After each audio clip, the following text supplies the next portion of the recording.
Morning students, मैं चंद्रकांता आज आपको कक्षा 12वीं से पाठ नंबर 2 जिसका शीर्षक बाजार दर्शन और लेखक हैं जैनेन्द्र कुमार। तो इससे पहले मैंने पाठ का सार समझा दिया है। आज मैं आपको गद्यांशों पर आधारित प्रश्न उत्तर समझाऊंगी। कुछ गद्यांश पढ़ूंगी मैं, उसमें से कुछ प्रश्न बनते हैं, फिर उन प्रश्नों के उत्तर समझाऊंगी। तो बच्चों, पेपर में ऐसा ही आता है पठित गद्यांश। एक तो अपठित आते हैं, एक पठित गद्यांश आते हैं। तो पठित किसी भी लेसन में से आ सकता है, मतलब किसी भी अध्याय में से आ सकता है। तो हम आज बाजार दर्शन में से वही गद्यांश पढ़ करके फिर उसके प्रश्न और उत्तर करते हैं। तो सबसे पहले मैं गद्यांश शुरू करती हूँ। बच्चों, आप भी अपनी बुक खोलोगे, बुक में पढ़ोगे। उनका आशय था कि यह पत्नी की महिमा है, उस महिमा का मैं कायल हूँ। अब ये आपको पता होगा, जब आपने पाठ का सार समझा है तो उसमें मैंने बताया था, जब लेखक एक मित्र बाजार में जाते हैं और अनावश्यक चीज़ें खरीद के ले आते हैं, घर आके देखते हैं अब इनकी ज़रूरत नहीं है, तब किसका नाम लगा देते हैं? पत्नी का। यानी पूरा दोष जो है अपनी पत्नी पर डाल देते हैं कि इसे ही खरीदारी करने की आदत है। आदिकाल से इस विषय में पति से पत्नी की ही प्रमुखता प्रमाणित है और यह व्यक्तित्व का प्रश्न नहीं, स्त्रीत्व का प्रश्न है। स्त्री माया न जोड़े तो क्या मैं जोड़ूं? मतलब औरतें जो हैं वो, जबकि वो ज़्यादा खर्च नहीं करती हैं, उनको इतने पैसे दिए जाएं खर्च करने के लिए, तो उसमें से कुछ ना कुछ बचा के वो रखती हैं। फिर भी सच है और वह यह कि इस बात में पत्नी की ओट ली जाती है, लेकिन फिर भी अपने दोषों को छिपाने के लिए पत्नी का ही नाम ले दिया जाता है। मूल में एक और तत्व की महिमा सविशेष है। यह तत्व है मनी बैग, अर्थात पैसे की गर्मी या एनर्जी। यानी खरीदारी करने में इसका भी बड़ा महत्व है। मनी बैग का बहुत महत्व है। यदि हमारे पास पैसा ही नहीं है तो हम खरीदारी कैसे कर सकते हैं? पैसा पावर है, पर उसके सबूत में आसपास माल टाल न जमा हो तो क्या वह खाक पावर है? हमारे पास पैसा है और यदि आसपास में कोई चीज़ें ही नहीं है जिसे हम देखेंगे, उसकी तरफ आकर्षित होंगे तभी तो खरीदेंगे, और यदि वो चीज़ ही नहीं होगी, कोई सामान ही नहीं होगा, तो उसकी पावर अपने आप ही खत्म है, फिर पैसा ही पड़ा रहेगा। पैसे को देखने के लिए बैंक हिसाब देखिए, पर माल असबाब मकान कोठी तो अनदेखे भी दिखते हैं। अभी कहा जाता है कुछ लोग जो हैं पैसे को इकट्ठा करके रखते हैं, वो खर्च नहीं करते, उसका दिखावा नहीं करते, और कुछ लोग जो हैं वो दिखावा करते हैं। अभी उनके पास गाड़ियाँ 2 खड़ी हैं, बड़ी सी कोठी बनी हुई है, अंदर बहुत सुंदर फर्नीचर है, उसे बड़ा सजाया गया है, खूब पैसा लगा देते हैं। अब उसमें तो देखो, बैंक में जाके तो बैंक अकाउंट देखना पड़ेगा बंदे का कि उसके पास पैसा है इतना, भी बैंक में पड़ा है तो किसी को क्या पता। लेकिन जब ये सामान होता है हमारे पास तो वैसे ही दिख जाता है भी हाँ, ये तो एक पैसे वाला बंदा ही है जिसकी इतनी बड़ी कोठी बनी हुई है, इतना सुंदर महल जैसे जो है घर बना रखा है, और पार्क में जो गाड़ियाँ खड़ी हैं 2-4 और चेयर डाल के लोग बैठे हैं, ठीक है ना। तो वो बड़े राजसी ठाठ बाट में रहता है, तो उसे देख करके वैसे ही पता चल जाता है कि ये बंदा पैसे वाला है। पैसे की उस परचेजिंग पावर के प्रयोग में ही पावर का रस है। यानी यदि पैसा है तो उसे खर्च भी करना चाहिए, लेकिन व्यर्थ में खर्च नहीं करना चाहिए। मतलब जितना हमें लगता है कि ये ज़रूरी है तब वो खर्च करना चाहिए। बिल्कुल ऐसा नहीं है कि व्यर्थ ही खर्च करते जाओ, ऐसा भी नहीं करना चाहिए। लेकिन नहीं, लोग संयमी भी होते हैं, वे फिजूल सामान को फिजूल समझते हैं। जो लोग संयमी होते हैं ना, तो वो क्या करते हैं, संयम रखते हैं, पैसा होता है लेकिन उसको खर्च नहीं करते। उन्हें ये लगता है ये सामान तो बेकार है, इसकी हमें ज़रूरत नहीं है, और वो बिल्कुल गरीबी का जीवन जीते हैं। तो ऐसा भी नहीं होना चाहिए। वे पैसा बहाते नहीं हैं और बुद्धिमान होते हैं। बुद्धि और संयम पूर्ण वह पैसे को जोड़ते जाते हैं। मतलब पैसे से पैसा तो बनता ही है। पैसा है तो उससे जितना मर्जी बढ़ा लो। जिसके पास पैसा ही नहीं है वो कैसे बढ़ाएगा? उसका तो कोई काम पैसे से काम करता है बंदा, फिर उससे और पैसा बना लेता है। जब पैसा नहीं है तो क्या करेगा? कुछ भी नहीं कर सकता। अब इसमें प्रश्न आ रहा है, सामान खरीदने के मूल में कौन सा विशेष तत्व है? विशेष तत्व कौन सा है? मतलब क्या चीज़ हमारे पास होनी चाहिए जब हम सामान खरीद सकते हैं? तो सामान खरीदने के मूल में विशेष तत्व है पति का मनी बैग। ठीक है, जेब में पैसा होना चाहिए तभी हम सामान खरीद सकते हैं। मनी बैग में जितना पैसा होगा उतना सामान खरीदा जाएगा। खरीदारी में पत्नी को प्रमुख बताना तो उसकी ओट लेना है। वैसे ही यानी अपना दोष दूसरे के सिर मारना वाली बात हो जाती है। यदि हम कहें ना, अब जैसे लेखक के मित्र कह रहे थे कि पत्नी ने खर्चा किया, इतना सामान खरीदा, नहीं, उसके पास पैसा था तभी तो पत्नी ने सामान खरीदा। पैसा ही नहीं होता तो पत्नी क्या कर लेती? साथ में जा रही थी जब, ऐसे खरीद ही नहीं सकते। पैसे को पावर कहने का क्या कारण है? पैसे को पावर किस लिए कहा गया है? यानी इसलिए कि पैसे के बल पर ही मनुष्य जो है तमाम सामान, कोठी, मकान, गाड़ियाँ, सुंदर फर्नीचर, ये सब कुछ खरीदता है और उनको देखकर लोग उनकी पावर अर्थात उनकी शक्ति का पता लगाते हैं। उन चीज़ों को देख करके लोगों को पता चल जाता है कि यह व्यक्ति बहुत धनवान है, बहुत पैसे वाला है। ये वस्तुएं अनदेखे ही मनुष्य की शक्ति का प्रमाण होती हैं। अब हम पैसा तो नहीं देखते कि उसके पास कितना पैसा है, लेकिन जब सामान देख लिया तो पता चल जाता है कि ये व्यक्ति बड़ा पैसे वाला है। लेखक ने किन लोगों को संयमी कहा है? लेखक ने उन लोगों को संयमी कहा है जिनके पास पैसा तो बहुत होता है लेकिन वो पैसे को खर्च नहीं करते बल्कि पैसे को जोड़ते जाते हैं और उस इकट्ठे किए हुए धन को देख देख करके गर्व महसूस करते हैं, बहुत घमंड भी करते हैं, इतराते भी हैं कि हमारे पास पैसा है।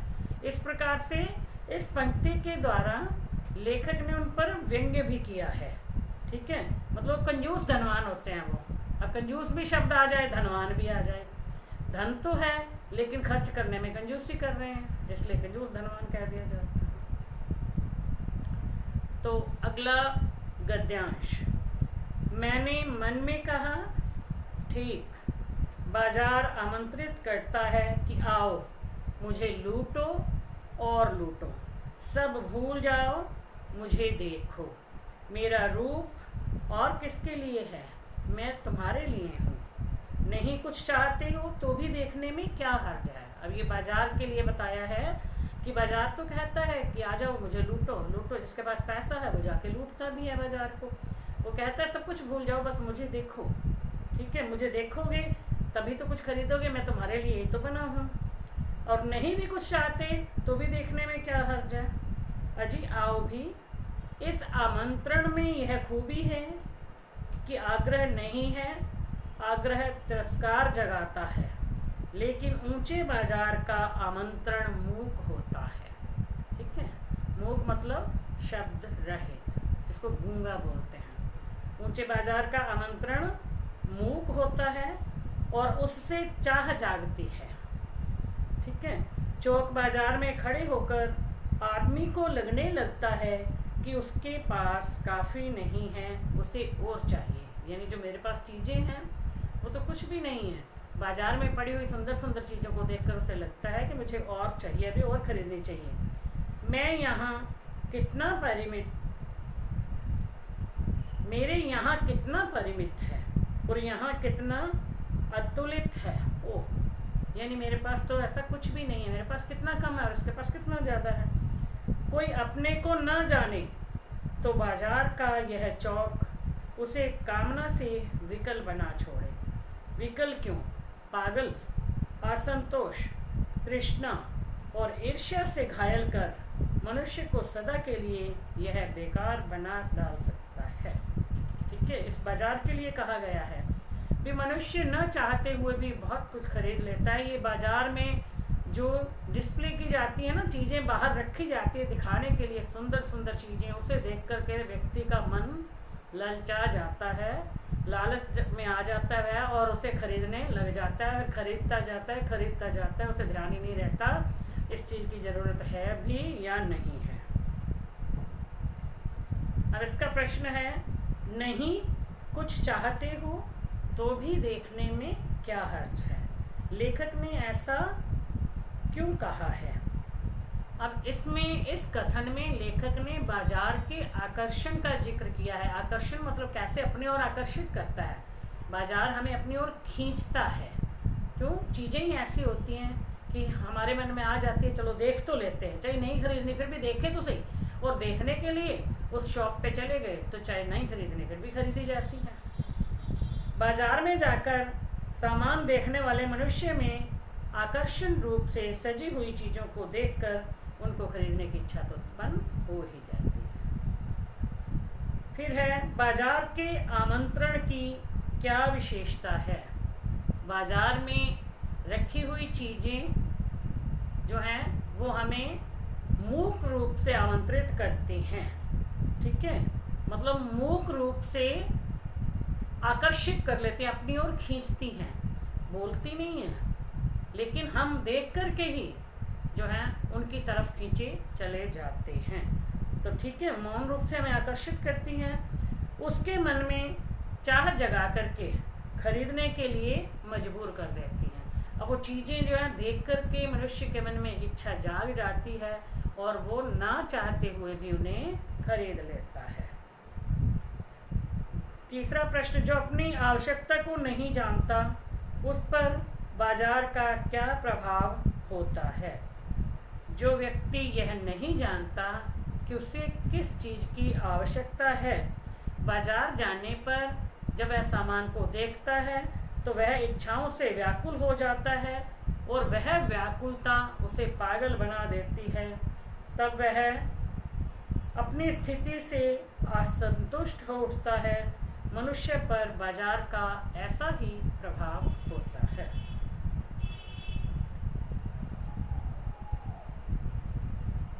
फिर बाजार के आमंत्रण की क्या विशेषता होती है, यह भी हमने पढ़ा कि बाजार का जो आमंत्रण है वो मूक होता है ना।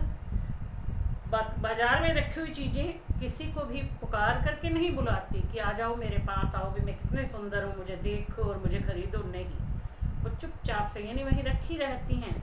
मनुष्य जाता है, उसकी सुंदरता को देखकर उस पर प्रभावित हो जाता है और वो उन चीज़ों को खरीद लेता है। ठीक है, फिर बाजार के आमंत्रण को मूक क्यों कहा गया है। कि बाजार के आमंत्रण को मूक इसलिए कहा गया है, अभी वो चीज़ें नहीं बोलती हैं। ठीक है, और बाजार में सामान का जो प्रदर्शन किया जाता है वो आने जाने वाले को अपनी ओर खींच लेता है, उन पर अपना प्रभाव डालता है और उसका मन लालच से भर जाता है और वह जाकर के उस सामान को खरीद लेता है। अब इसका तीसरा गद्यांश है, बाजार में एक जादू है, वह जादू आँख की राह काम करता है। आँख की राह, अब बाजार में रखी हुई चीज़ें सुंदर हैं, अब हम उसे देखते हैं तभी तो हमें उसकी सुंदरता का पता चलता है, वो आँखों के रास्ते काम करता है वह जादू। वह रूप का जादू है, पर जैसे चुंबक का जादू लोहे पर ही चलता है वैसे इस जादू की भी मर्यादा है। जेब भरी हो और मन खाली हो, ऐसी हालत में जादू का असर खूब होता है। यदि जेब में पैसे बहुत हों और दिमाग में ये बात ही ना सोचियो कि हमें क्या चीज़ खरीदनी है, इस बात का पता ना हो, तब ये जादू चलता है। जेब खाली पर मन भरा ना हो तो भी जादू चल जाएगा। मन खाली है तो बाजार की अनेकानेक चीज़ों का निमंत्रण उस तक पहुंच जाएगा। मतलब बहुत सारी चीज़ें रखी हुई हैं तो वो वहाँ तक पहुंच जाता है, क्योंकि उसने सोचा नहीं है कि मुझे क्या चाहिए, क्या लेना है मुझे, वो तो पता नहीं होता ना। कही हुई उस वक्त जेब भरी तो फिर वह मन किसकी मानने वाला है, और कहीं जेब भरी हुई हो तो ये मन तो बात सोचता ही नहीं है। मालूम होता है यह भी लूँ वह भी लूँ, सभी सामान जरूरी और आराम को बढ़ाने वाला मालूम होता है, पर यह सब उस जादू का असर होता है। जादू की सवारी उतरी कि पता चलता है कि फंसी चीज़ों की बहुतायत आराम में मदद नहीं देती बल्कि खलल ही डालती हैं। और जब बाज़ार का जादू उतर जाता है, हम घर आकर के देखते हैं इतना पैसा लगाया है तो उसमें क्या क्या चीज़ें चाहिए। बहुत सी चीज़ें ऐसी होती हैं जिनकी ज़रूरत हमें नहीं होती है, तब हमें आराम नहीं बल्कि परेशानी होने लगती है। थोड़ी देर को स्वाभिमान को ज़रूर सेंक मिल जाता है, पर उससे अभिमान की गिल्टी की भी खुराक ही मिलती है। मतलब थोड़ी देर तो ऐसा लगता है विवाह हमने इतना सामान खरीद लिया तो पता नहीं हम क्या बन गए, लेकिन बाज़ार का जादू उतरते ही फिर जो है अभिमान की गिल्टी यानी स्वयं से गिल्टी होने लगती है कि ये क्या कर दिया, ऐसे खरीद लिया, इसकी क्या ज़रूरत थी, इसकी क्या ज़रूरत थी। जकड़ रेशमी डोरी की हो तो रेशम के मुलायम स्पर्श के कारण क्या वह कम जकड़ होगी। मतलब कि वो कहते हैं जब हमने खरीद ही लिया है बाज़ार से, तब उसमें तो हम मतलब फंस ही जाते। बाज़ार में चले गए, तब हमने सामान देख लिया और सामान देखते ही जो है वो हम उसकी तरफ जो आकर्षित हो जाते हैं, उसकी तरफ खींचे चले जाते हैं और फिर चाहकर भी नहीं रुक पाते भी हमें नहीं चाहिए तो ना खरीदें। नहीं, सुंदरता जो है हमें अपनी ओर मोहित कर लेती है और सुंदर चीज़ों की तरफ हम आकर्षित होते हैं। सुंदरता हर व्यक्ति को मोहित करती है, लेकिन सुंदरता जो है हम कहते हैं वो कहा जाता है कि कोई चीज़ सुंदर नहीं होती, सुंदरता देखने वाले की दृष्टि में होती है। कई चीज़ें ऐसी होती हैं जो मुझे बहुत सुंदर लगती हैं, वो आपको सुंदर नहीं लगेंगी। कुछ ऐसी होती है जो आपको सुंदर लगेंगी लेकिन वो मुझे सुंदर नहीं लगेंगी। मतलब हर व्यक्ति की दृष्टि जो है वही सुंदरता को देखती है। सुंदरता दृष्टि में पाई जाती है, देखने वाले की दृष्टि में होती है, न कि चीज़ों में होती है। अब बाजार का जादू से लेखक का क्या तात्पर्य है। बाजार का जादू से लेखक का तात्पर्य है बाजार का आकर्षण, बाजार का लोगों को अपनी तरफ खींचना। अब बाजार में सजाई हुई चीज़ों को देखकर व्यक्ति उसकी तरफ आकर्षित होता है, यानी उनकी तरफ खींचा चला जाता है और बहुत सी अनावश्यक चीज़ें खरीद लेता है। फिर बाजार का जादू किसको अधिक प्रभावित करता है। बाजार का जादू उस व्यक्ति को अधिक प्रभावित करता है जिसकी जेब भरी हुई हो और मन खाली हो, यानी जेब में पैसा बहुत हो लेकिन दिमाग में ये बात नहीं होगी कि मुझे क्या खरीदना है क्या नहीं खरीदना, खाली मन है, उसे पता ही नहीं होता क्या खरीदना है, बस जो देखी खरीद लेता है। स्वाभिमान को सेंक मिलने तथा अभिमान की गिल्टी की खुराक मिलने का क्या आशय है। ठीक है, बहुत सारी चीज़ें खरीदने से मनुष्य को ऐसा लगता है कि वह बहुत बड़ा आदमी हो गया है। मतलब मैंने इतना सारा सामान खरीद लिया, मैं तो बहुत बड़ा आदमी हो गया हूँ। मतलब होता है स्वाभिमान को सेंक मिलना, यानी मैं बहुत बड़ा आदमी, मन में ये भावना आ जाना। फिर आ जाता है अभिमान की गिल्टी को खुराक मिलना। इसका अर्थ है अभिमान का बढ़ जाना, यानी बंदे में अहंकार आ जाता है, घमंड आ जाता है जब वह ऐसा सामान खरीद लेता है तो। लेकिन बाजार का जादू उतर जाता है ना, तब पता चलता है कि ये क्या किया, ऐसे ही मैंने तो सारा कुछ खरीद लिया, इतना पैसा बर्बाद कर दिया। लेकिन फिर वो ये भी नहीं है कि उसको वापस कर देगा, वापस भी नहीं कर सकता। तो बच्चों ये हमने गद्यांश पढ़े, इसके आधार पे जो प्रश्न बन रहे थे उसके उत्तर मैंने आपको समझाए। तो अभी हम और गद्यांश भी पढ़ेंगे, लेकिन आज के लिए इतना ही, बाकी मैं आपको नेक्स्ट वीडियो में समझाऊंगी। Thank you.